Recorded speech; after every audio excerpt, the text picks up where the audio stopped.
दोस्तों आज मैं वर्ड को याद करने का कुछ आपको तरीका बताने जा रहा हूँ जिसके माध्यम से आप इजीली वर्ड्स को याद कर सकते हैं, कभी भूलेंगे नहीं भाई।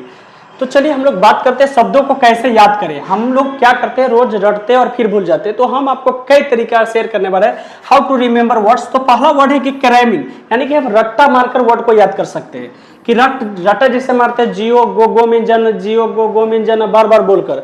दूसरा तरीका है रूट मेथड। रूट मेथड क्या होता है कि किसी वर्ड के पहले या बाद में हम कुछ किसी वर्ड को जोड़कर हम लोग क्या बना सकते हैं, नए वर्ड को बना सकते हैं। जैसे हैप्पी, हैप्पी मतलब क्या होता है, खुश, खुश होना, खुश। और इसके बाद हम लोग क्या करते हैं, इसमें हम लोग जोड़ लेते हैं अन लगा दिए। इसमें हम लोग क्या जोड़ दिए, अन लगा दिए तो हमारा क्या हो जाता है, अनहैप्पी हो जाता है।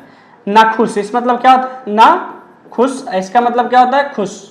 तो उसके बाद हम लोग का एक लिसनिंग तरीका होता है। तीसरा तरीका होता है हम किसी चीज को सुनकर, जैसे हम लोग सुनते हैं तो सुनने से भी वर्ड्स याद कर लेते हैं। हिंदी के आप जितने भी वर्ड्स जानते हैं आप सुनकर याद किए होंगे, तो हम लोग सुनकर भी वर्ड को याद कर सकते हैं। तीसरा हो जाता है राइटिंग के थ्रू।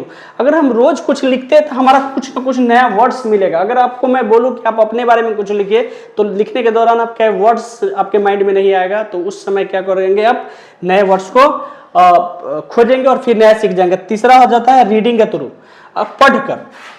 आप क्या करेंगे, पढ़कर भी आप सीख सकते हैं। जैसे आप किसी चीज को पढ़ेंगे तो आपको वर्ड का जरूरत पड़ेगा, लिखकर भी कर सकते हैं। और हमारा इसी ढंग से सुनकर, सुनने से भी होता है। तो हम इस तरीके से वर्ड्स को याद कर सकते हैं। तो आप इस रूल को फॉलो करें और फिर नए नए वर्ड्स को अपने वोकैबुलरी में डालें।